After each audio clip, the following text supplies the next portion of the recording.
विष्णुपदाय कृष्णपृष्ठाय भूतले श्रीमते मधुसूदनाय भक्तिजीवितिनां नमस्ते मधुसूदनाय भक्तिपात्रेय दुर्लभ कृष्ण भक्ति में आती सारी हरे कृष्णा कृष्ण कृष्ण हरे हरे हरे राम श्री प्रहलाद महाराज की स्तुति चल रही है।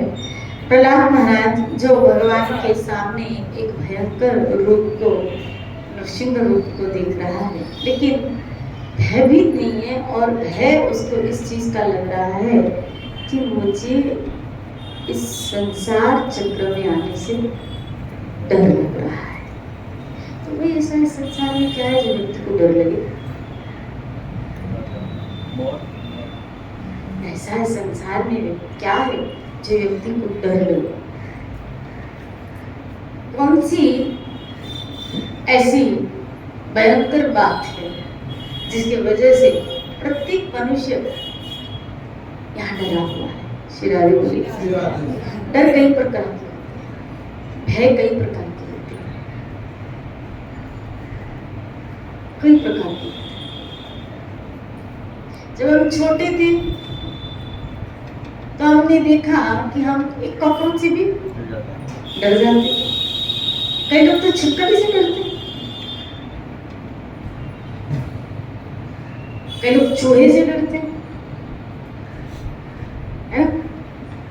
अभी मैं एक जगह थी तो वहाँ उसके रूम में छिपकली थी, वो बाहर अंदर ही नहीं जाए। बोला क्यों? बोला छिपकली मैं नहीं जाऊँ। श्री राधे बोली। कई लोग छिपकली से डरते, कई लोग चूहे से डरते हैं।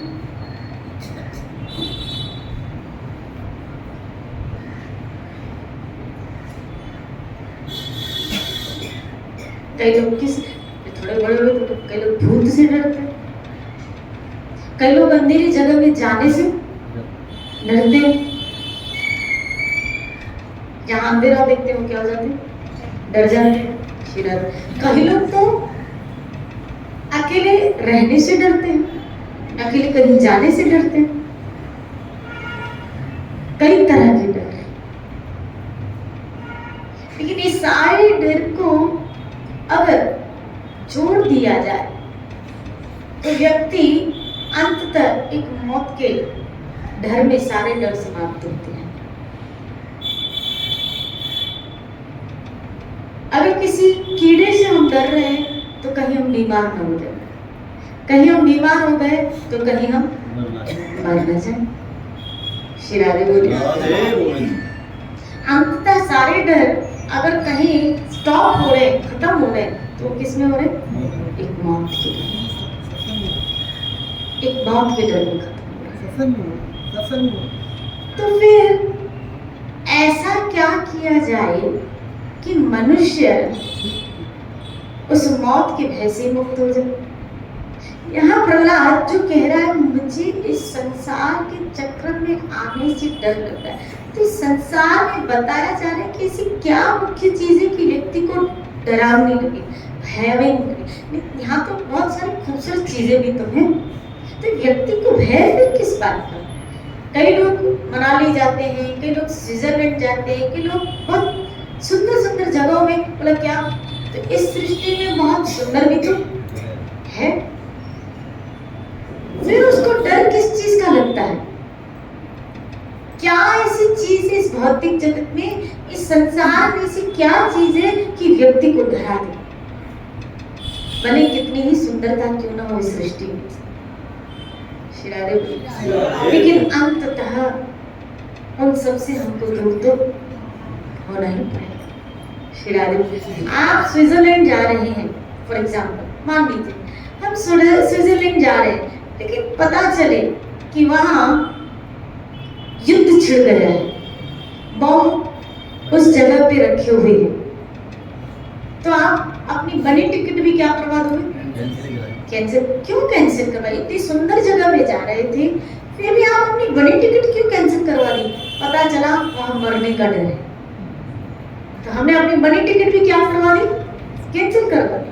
मतलब एक चीज का डर इंसान को सारी सुंदरता से समेट लेता है, और वो है मौत। तो भले यहाँ कितनी ही सुंदरता क्यों ना हो, भले सुंदर बाग, सुंदर सुंदर स्थान, सुंदर सुंदर बगीचे क्यों ना हो यहाँ पे, लेकिन एक चीज यहाँ पे कंफर्म है, एक चीज सबके साथ लगी है, एक चीज का भय हर एक व्यक्ति को लगा हुआ है, क्या कि यहाँ मरना पड़ेगा, अपने प्यारों से आपको बिछड़ना पड़ेगा, यहाँ सब छोड़ना पड़ेगा।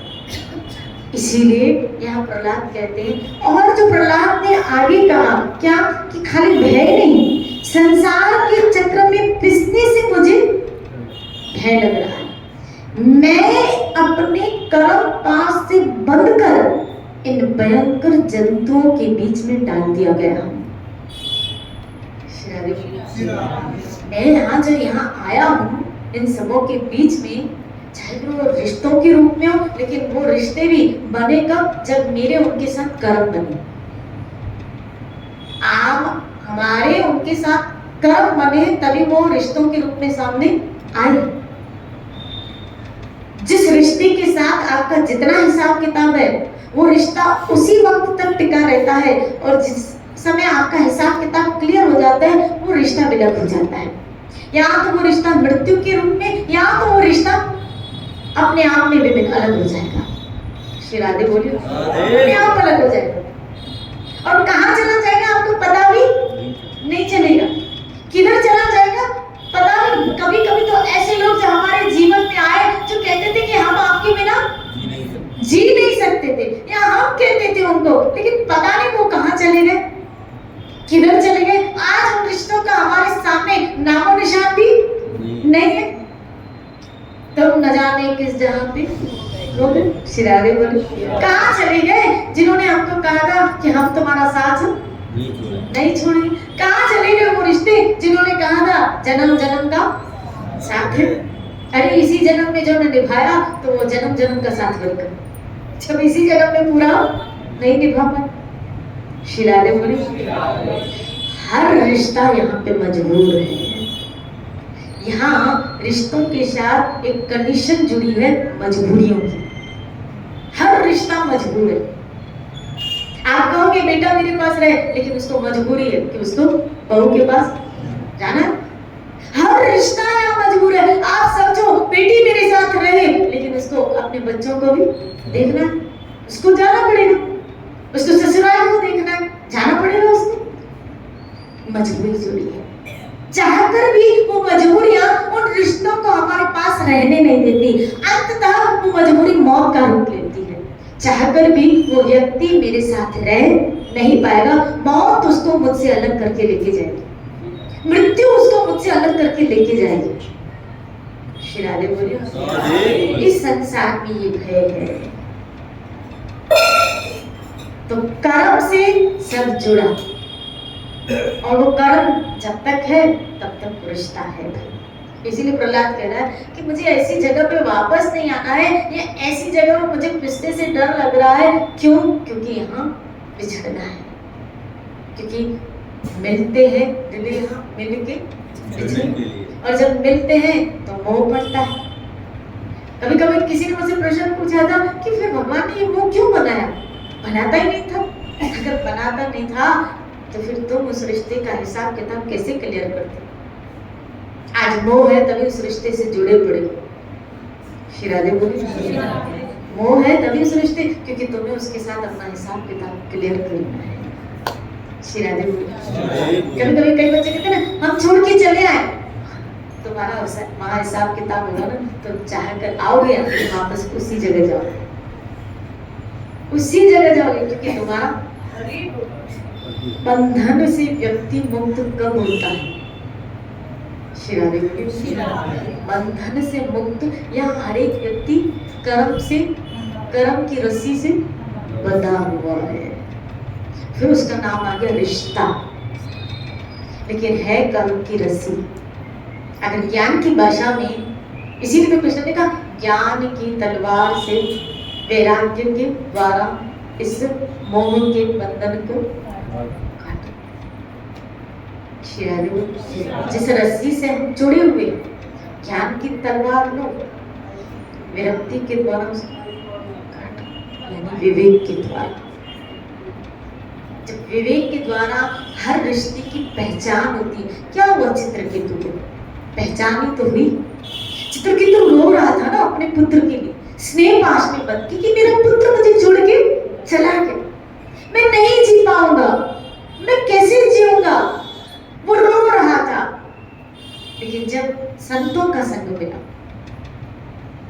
नारद और अंगिरा, बुलाया नारद ने उस जीव को, जो कृष्ण कह रहे इस मोह के बंधन को ज्ञान की तलवार से काट लो।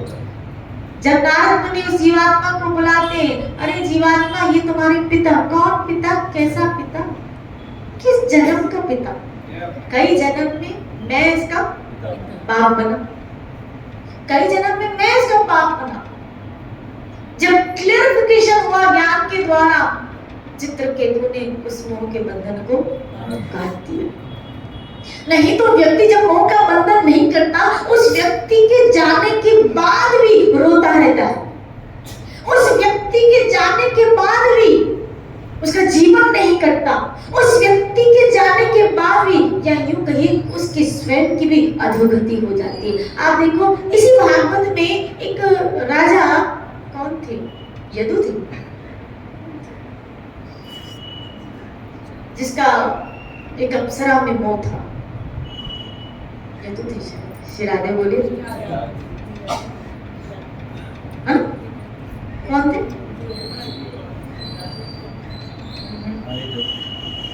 यदु ही थे, शिराने बोले, जो उर्वशी में मोह था उसका। और इतना मोह था, उर्वशी छोड़ के उसको चली गई, उर्वशी छोड़ के उसको चली गई। वो इतना ललायत रहता था, वो यूं कहिए कि ऐसा हो गया, ऐसा हो गया। और जब एक बार किसी जगह उसको उर्वशी दिखी तो बोला फिर कैसे मुलाकात होगी मेरी तुम्हारे साथ। बोला ऐसा देव की पूजा करो, फिर तुम जाके मुझसे मिलो। उसने ऐसा किया।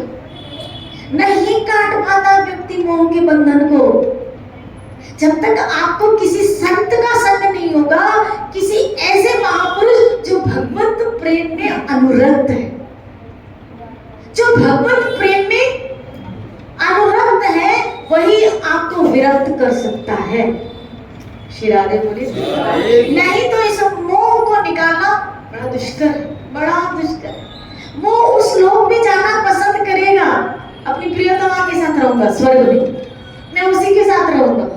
लेकिन वो भगवत धाम जाने की सोच उसको विचार आएगी ही नहीं, उसको विचार नहीं आ सकता जब तक कि वो उस मोह के रस्सी को न काट पाए। श्री राधे बोले, ज्ञानी वो रहता है संसार में, रिश्तों के बीच में भी रहेगा, नो डाउट, लेकिन जब अपने अपने स्थान पे, अर्थात जब मृत्यु आएगी, वो सोचेगा ही इस बंधन से भी मुझे क्या मिल गई, मुक्ति मिल गई, इस बंधन से भी मुझे मुक्ति। पहले इसकी सोच थी, इसकी भी पत्नी थी तो इसकी भी सोच थी, अब वो गई, अब खाली कृष्ण के लिए सोचूंगा। पति था तो उसके लिए करना पड़ता था, अब खाली ठाकुर और मैं। तो ज्ञानी निकल आएगा, सत्संगी निकल आएगा। बच्चे छोड़ के चले गए, अब हम अकेले कैसे रहेंगे, अब हमारा जीवन कैसे बीतेगा, हम तो उनके सहारे में हैं। श्री राधे बोले, ज्ञानी ये नहीं सोचता, उसको पता है मेरा सहारा कौन है, मैं किसके साथ, जिसने मुझे गर्भ में संभाला वो मुझे गर्भ के, अरे अरे सोचो तो खरे, इस परमात्मा ने हमारे लिए बचपन से सोचा है। माँ के गर्भ से लेके, माँ के गर्भ से लेके, क्योंकि उस वक्त तुम उसके पूर्ण आश्रय में थे, हम उसके पूर्ण आश्रय में थे। और जब जीव कोई पूर्ण उसके आश्रय में था ना, तो उसको उसकी चिंता, ये जब से समझ आई और सोचने लगे हम करता है, तब भगवान थोड़ा साइड हुए। नहीं तो जब तक पूर्ण आश्रय थे ना, उसने ही पूरा, सोचो तो कैसे कैसे सब जीवों को पाल रहा है,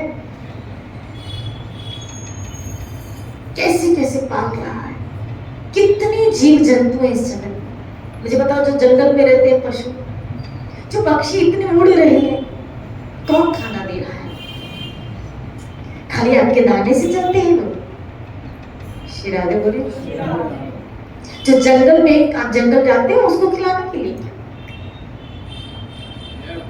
कैसे वो रुष्ट, कौन पहुंचा रहा है उसको, कौन दे रहा है उसको, कौन वहां को प्राप्ति करवा रहा है? कोई तो सत्ता है जिसका नाम परमात्मा है। पालनहार सबको दे रहा है। कई ऐसे पक्षी आप देखो, कई ऐसे पक्षी, शिरादे बोलो, किस किस ने साइबेरिया के देखो क्या पक्षी, किस किस जगह पे ठाकुर पहुंचा रहा। जीव कहीं भी चला जाए, किधर भी चला जाए, पालन करने वाला तो मेरे ठाकुर ही। इसलिए अभी जब हाथ पांव चलाने लगा क्या जीव, क्या सोचने लगा उसको, तब हम कर रहे हैं। लेकिन आप जब गर्भ में थे ना, जब आप हाथ पांव भी चला नहीं पा रहे थे, जब हम हाथ पांव भी चला नहीं पा रहे थे, तब भी वो हमको पहुंचा रहा था। इतनी भी समझ नहीं है। और सोचते हो कि ये बच्चे मेरे सहारे अगर मुझे छोड़ के चले गए तो फिर मेरा पालन कैसे होगा? जो तुम्हें गर्भ में जहां तक निस्साय अवस्था में थे वहां तुम्हें जो पहुंचा सकता है, वो कहां कहां तुम्हें नहीं पहुंचा सकता, वो किधर किधर तुम्हें नहीं पहुंचा सकता। शिरानी।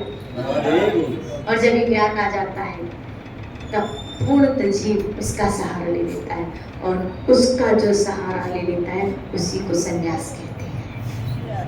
संन्यास शब्द का अर्थ क्या है? संन्यास का अर्थ है पूर्ण ईश्वर के ऊपर आधारित, आश्रित। और जब पूर्ण आश्रय आ जाता है उसके लिए, जब कोई जीव पूर्ण उसके आश्रित हो जाता है, तब वास्तविकता में वो सन्यासी है। यहाँ रहते हुए भी, इसीलिए तो जनक जैसे राजाओं का नाम गीता में आया कि जनक जैसे राजा क्या करते, दूसरों को खाली आदर्श देने के लिए इस जगत में व्यवहार करते हैं। ऐसे महापुरुष इस जगत में व्यवहार खाली दूसरों को शिक्षा देने के लिए करते हैं, लेकिन वास्तव में वो पूर्णतः मेरे ठाकुर के आश्रित होते हैं। आज भी तेरा आश्रय, कल भी तेरी शिरादे बोली। इसीलिए यहाँ प्रहलाद कहते हैं मुझे ऐसी जगह में नहीं आना है जहाँ पे कर्म के कारण रिश्तों जुड़ते हैं और फिर उनमें मोह बढ़ता है, फिर उनमें मैंपन आ जाता है, फिर वो मेरे लगते हैं, फिर व्यक्ति उसमें फंसता है, फिर नए कर्म बनाता है, फिर उन नए कर्मों को भोगने के लिए फिर इस जगह पे वापस आता है। ऐसे पता नहीं हमारे कितनी बार कर्म बने, हम कितनी बार यहाँ आए।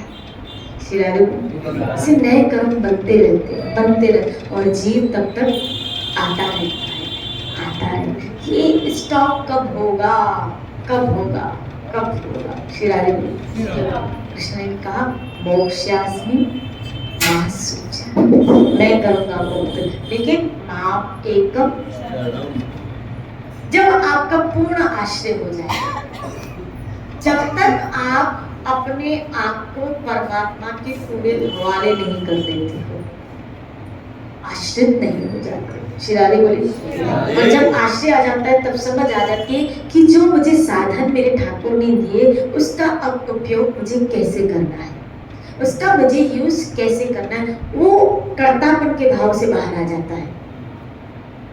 साधन है, हो सकता है कि ज्ञान होने से पहले हमने कर्तापन के भाव में बहुत सारे साधनों को, धन को, संपत्ति को एकत्रित कर लिया, लेकिन अब समझ आ गई, अब आ गया क्या कि जो मिला है उसी का ही, उसी का ही, उसी के लिए ही मुझे यूज उसका करना। अब यूज करना आ गया। बापू जी एक जगह सत्संग में कह रहे थे कमाना बुरी बात नहीं है, कमाओ, कमाना बुरी बात नहीं है, लेकिन उस कमाई का यूज कैसे करना है वो नॉलेज का। कमाना बुरी बात नहीं है। श्रील प्रभुपाद के ऐसे कई भक्त, ऐसे कई शिष्य थे जो मंदिर में रहते थे, मंदिर में रहते थे और जॉब करते थे, सन्यासी थे और जॉब करते थे, यहाँ तक कि वो पूरी की पूरी सैलरी भगवान की सेवा में देते थे। प्रभुपाद कहते थे ये सन्यासी है, ये ब्रह्मचारी होके भी सन्यासी, ये गृहस्थ होके भी सन्यासी। क्यों? क्योंकि इसको जीना आ गया। श्री राधे बोले, इसको अपनी कुछ भगवान को प्रदान करना, सेवा करना, या ये समझ आ गया कि इन चीजों का कर्ता मैं नहीं, मुझसे जो करवा रहा है ठाकुर, मैं उसी की सेवा में अपने आप को, जो साधन उसने दिए हैं, यहाँ तक कि रूपा गोस्वामी महाराज ने कहा है वास्तविक वैराग्य किसको कहते हैं? वस्तु का त्याग वैराग्य नहीं है। वस्तु का त्याग, आपने वस्तु का त्याग किया, लेकिन गीता के अनुसार देखो गीता क्या कह रही है। गीता ने कहा, कृष्ण कह रहे गीता में कि तुमने वस्तु का त्याग किया, लेकिन तुम्हारी उसमें आसक्ति बनी रही, तुम उसके अंदर विचारधारा रखे हुए हो, तुम उसका उपभोग करना चाहते हो, इसको वैराग्य नहीं कहते। कि अंदर खटपट हो रही है, अंदर हो रहा है कि मेरा है, और बाहर हम लोगों को दिखा रहे हैं क्या कि हमने सब कुछ छोड़ दिया। भले तुमने बाहर से कुछ नहीं छोड़ा, लेकिन जो तुम्हारे पास साधन है उसको तुम सेवा में लगा रहे हो। ये वैराग्य, सूझ के साथ जीना है। विरक्ति की परिभाषा आपको समझनी है। आप कलरफुल कपड़े पहन के भी वैरागी हो सकते हैं। कमाना बुरी बात नहीं। श्री राधे बोले, अब मुझे बताओ, एक संत कथा करने जाता है, उसको धन राशि मिलती है, तो त्याग दे, नहीं मेरे को नहीं चाहिए, लेकिन वो लेता है। आप कहीं जॉब कर रहे हैं, आप दुकान जा रहे हैं, तो आप दुकान जा रहे हैं तो आप कमा रहे हैं। समझना मैं क्या समझे? आप दुकान जा रहे हैं, आप कमा रहे हैं। वो कथा कर रहा है, उसको जो मिल रहा है वो भी कमा रहा है एक तरह से, लेकिन वो लगा कहाँ रहा है?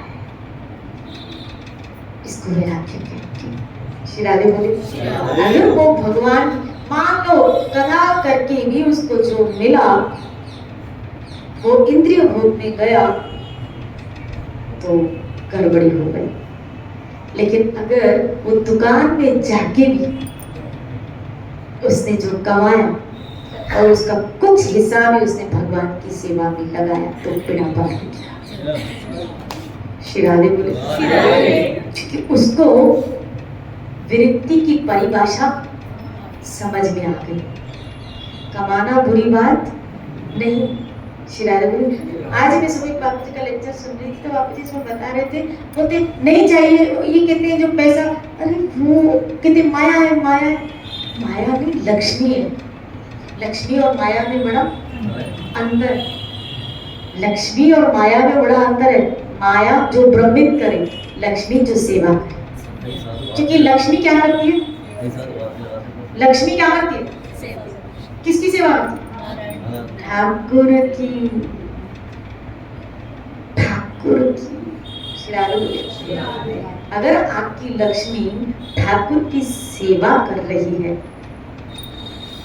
अगर आपकी लक्ष्मी ठाकुर की सेवा कर रही है तो ये भक्ति है। लेकिन अगर वो धन इंद्रिय भोग में जा रहा है तो माया है। वो क्या है? नारायण के साथ लक्ष्मी चाहिए। हाँ, श्री राधे बोलिए। इसीलिए ये परिभाषा समझनी होगी हमको। कहीं आप उलझे हुए इन मामलों में, ये बड़े बड़े आश्रम नहीं चलते, कैसे चलते? बिना लक्ष्मी के चले? मुझे बता, नहीं चलेंगे। ये बोलते हैं बिना लक्ष्मी के वहां लाइट का बिल नहीं आएगा, गवर्नमेंट माफ कर देगी, गवर्नमेंट माफ कर देगी। आश्रम है या मंदिर सेवा पूजा भगवान की होती है तो लाइट का बिल नहीं लेते। श्री राधे बोली, लेकिन अगर हम वहां मंदिर की, मान लो बिजली की बिल की से, ये आपकी क्या है? लक्ष्मी जो नारायण की सेवा में जा रही है। ये परिभाषा आप सबों को समझनी। लक्ष्मी बुरी नहीं, माया बुरी। माया भ्रमित करती है।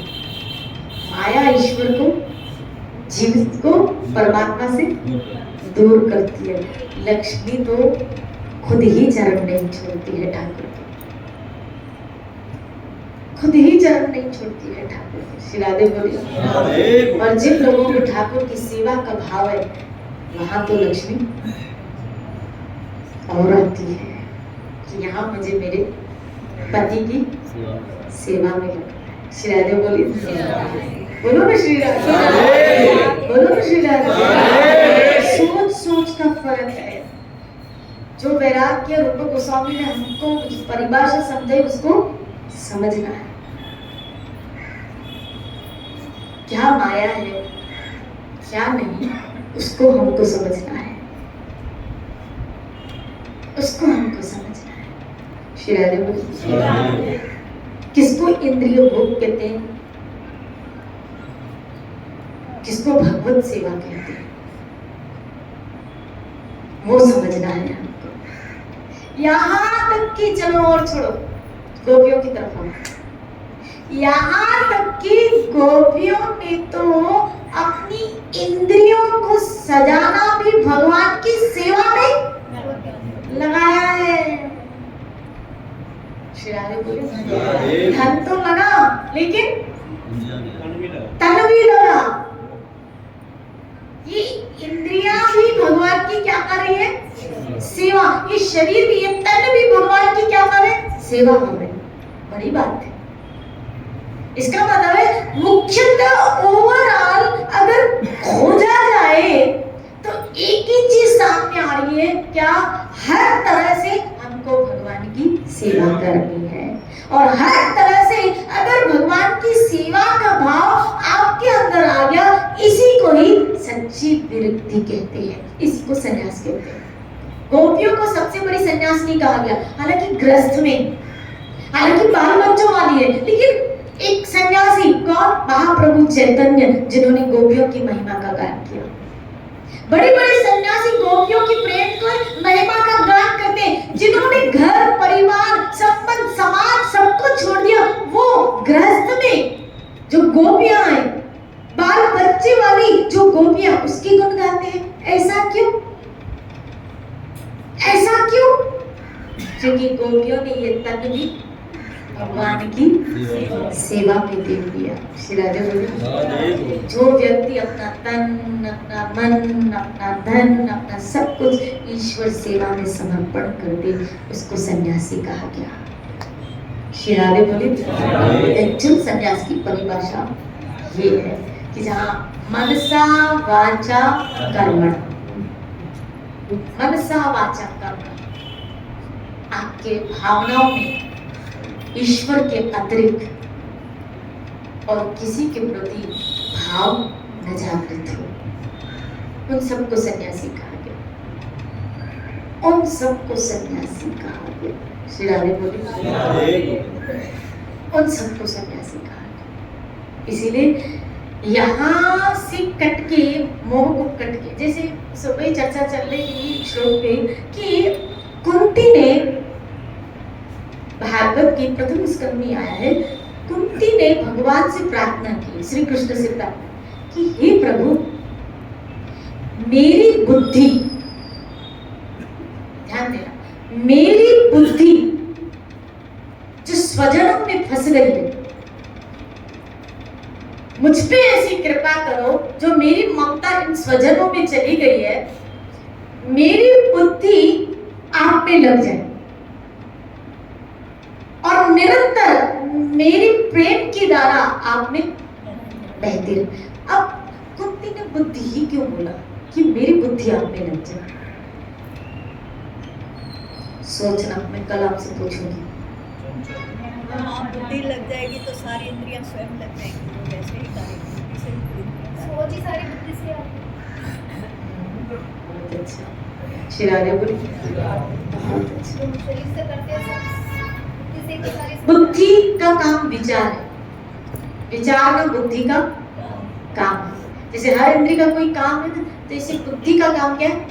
जिसे कहते हैं ना, इसका दिमाग चलता रहता है, इसकी बुद्धि खराब हो गई, तेरा दिमाग काम नहीं करता है, ये काम तूने कैसे कर लिया? तेरा दिमाग उस वक्त कहाँ था? श्री राधे बोलिए। अरे तुझे विचार नहीं आ रहा, तेरी बुद्धि में कोई बात बैठी नहीं रही। श्री राधा बोली बिठाना कहाँ है? बुद्धि में। अगर कृष्ण बुद्धि में बैठ गया आपका बेड़ा पार हो गया। अगर कृष्ण बुद्धि में आके बैठ गया तो कृष्ण बुद्धि में कब बैठते?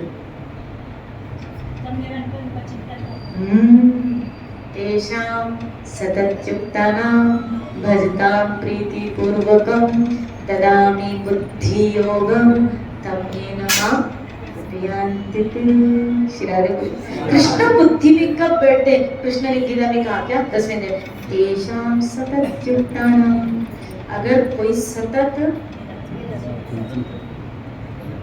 प्रेम से प्रीतिपूर्वक, खाली चिंतन का नहीं, प्रीतिपूर्वक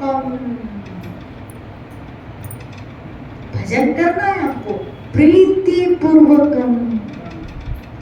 जहां कुंती ने कहा क्या कि मेरी बुद्धि की धारा निरंतर आप में बहती रहे, मेरा प्रेम आपसे हो जाए, वहां यहाँ कृष्ण कह रहे हैं क्या, अगर तुम प्रेम से मेरा भजन, कुंती ने मांगा कि हो जाए, कृष्ण कह रहे ऐसा करोगे तो बुद्धि दूंगा, तो सरकार आपने कहा ऐसा करोगे, लेकिन करें कैसे?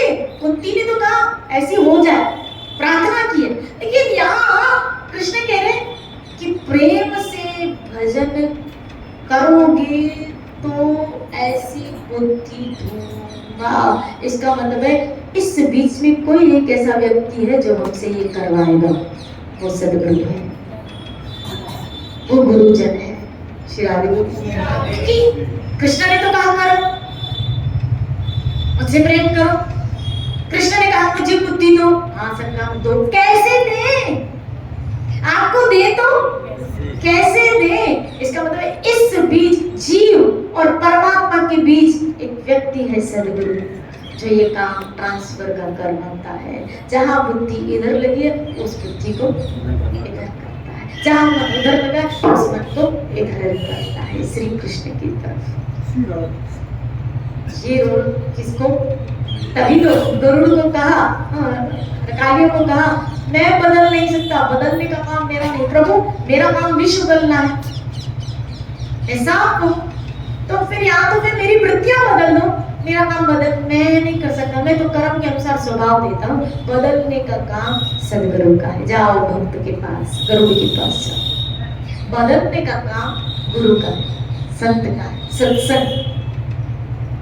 कृष्ण तो खाली कर्म अनुसार आपको रिजल्ट देने वाले हैं, जैसा कर्म करोगे वैसा आपको बन, वो रिजल्ट देंगे।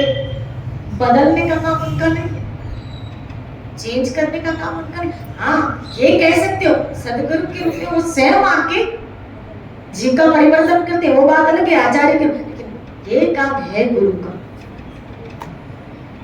ये काम कृष्ण का काम परिणाम और गुरु का काम बदलना, गुरु का काम है। इसलिए गुरु का काम बहुत ऊंचा है, क्योंकि ये सेजोबाई का एक भजन है, सेजोबाई का एक भजन, उसमें उस पंक्ति में सेजोबाई ने कहा है राम सजो पर गुरु के सम हरि। आपने तो प्रभु कर्म के अनुसार जन्म दे दिया, आपने तो जन्म दे दिया कर्म के अनुसार, तेरे ऐसे कर्म थे, इस परिवार में जा, इस आपने कर्म, लेकिन बलहारी मिले गुरु की कि उन्होंने तो मुझे जन्म मृत्यु के बंधे से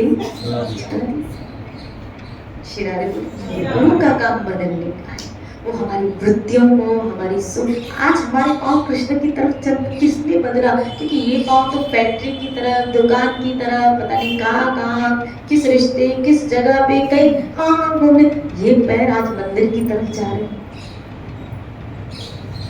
मंदिर की तरफ चलते। किसने बदला? गुरु बदलने का काम करते हैं। तो याद रखना, जब भी किसी चीज को बदलना हो ना तो बहुत मत्थापोड़ी करनी पड़ती है। एज इट इज आप फ्लैट एज इट इज प्रदान कर दो, लेकिन उसको बदलने का हो तो फिर मत्थाबोड़ियां करनी पड़ती है। इसलिए गुरु क्यों कृष्ण का प्यारा है, क्योंकि कृष्ण को पता है ये बहुत मत्थाबोड़ी का काम है। श्री राधे बोले। इसलिए कथावाचक और उपदेशक में बड़ा अंतर है। कथावाचक जिसने भागवत पढ़ के आपको सुना दिए, लेकिन उपदेशक वो आपको बदल दे। उपदेशक को आपको बदल दे। कथावाचक और उपदेशक में बड़ा अंतर है।